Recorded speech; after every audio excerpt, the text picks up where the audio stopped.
Bien-aimés de Dieu, paix et joie, nous célébrons en ce jour le deuxième dimanche du temps de Carême, année liturgique C. Et nous continuons notre marche à la suite de Jésus-Christ sur le chemin du désert à travers la vie de pénitence. Et dans cette période de Carême, nous sommes appelés à intensifier nos différentes activités spirituelles telles que le jeûne, la prière et le partage. En ce deuxième dimanche, nous méditons sur l'évangile de la transfiguration. Jésus prend avec lui ses trois disciples de prédilection, à savoir Jacques, Jean et Simon-Pierre, qui l'amènent à la montagne pour prier son Dieu. Et pendant qu'il se trouve à la montagne, une situation extraordinaire se produit. Les vêtements de Jésus deviennent extraordinairement éblouissants et ses disciples tombent en extase devant cette situation. Je rappelle déjà que avant cet événement de la transfiguration, une semaine avant, Jésus posait la question à ses disciples: qui suis-je? Et cette réponse, Jésus commençait à demander au dire des gens. Ça veut dire que Jésus voulait connaître ce que les gens disaient de lui. Il voulait savoir si effectivement les gens avaient déjà la révélation de sa véritable identité.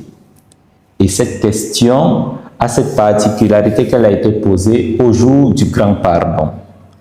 Et l'événement de la transfiguration arrive alors une semaine après que Jésus ait posé cette question à ses disciples. Et ce qui est marquant dans cet événement de la transfiguration, c'est que ce ne sont plus les disciples qui vont parler de Jésus, ce ne sont plus les foules, mais c'est son propre Père qui va lui rendre ce témoignage magnifique. Celui-ci est mon fils bien-aimé, écoutez-le. Dans cette phrase du Père, nous voyons peut-être trois choses m'interpellent personnellement. Jésus est le Fils de Dieu. Il est celui en qui Dieu a mis toute sa confiance. Et il est celui que désormais toute l'humanité est appelée à écouter. Et pendant cet événement extraordinaire, on nous dit que Jésus est accompagné de deux personnes. Arrivent Moïse et Élie. Pendant que Jésus est en pleine transfiguration, arrivent Moïse et Élie.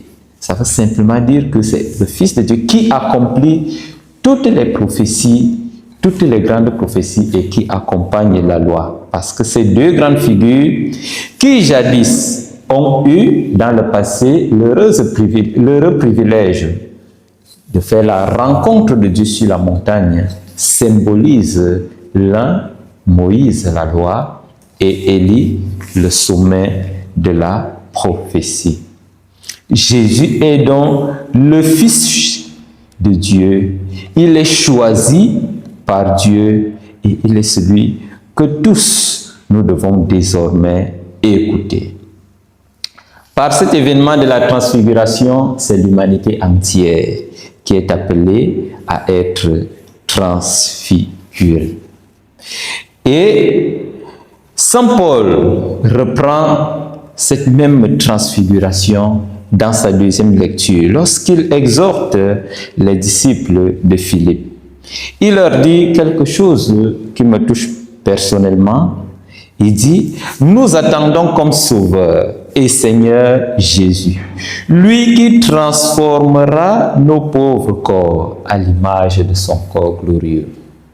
Donc, le temps de Carême devient donc un temps de transformation, un temps de transfiguration, où le chrétien qui a été saisi par Dieu prend la ferme résolution de devenir une nouvelle personne qui marche à la suite de Dieu et qui essayent de suivre fidèlement la parole de Jésus-Christ.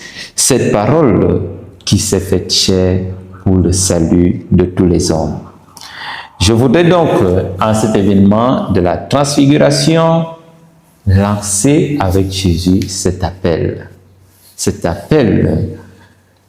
que chacun de nous essaye autant qu'il peut, selon ses forces et en comptant sur la grâce de Dieu. En ce deuxième dimanche de Carême et en méditant sur cet événement de la transfiguration, nous sommes appelés à se renouveler, à un renouvellement, à une transformation intérieure qui fera de nous des êtres ou des disciples qui se mettent à l'école de Jésus. Fils bien-aimé de Dieu, celui qui obéit en tout temps et en toutes circonstances à la volonté de son Père et qui se consacre entièrement au service de la mission qui lui a été confiée par son Père. Mettons-nous donc à la suite de Jésus notre lumière, celui en qui Dieu a mis toute sa confiance et celui en qui nous sommes appelés à mettre toute notre confiance, afin qu'à sa suite, notre vie devienne aussi une véritable transfiguration. Ce fut ma méditation en ce dimanche, en ce deuxième dimanche du temps de Carême.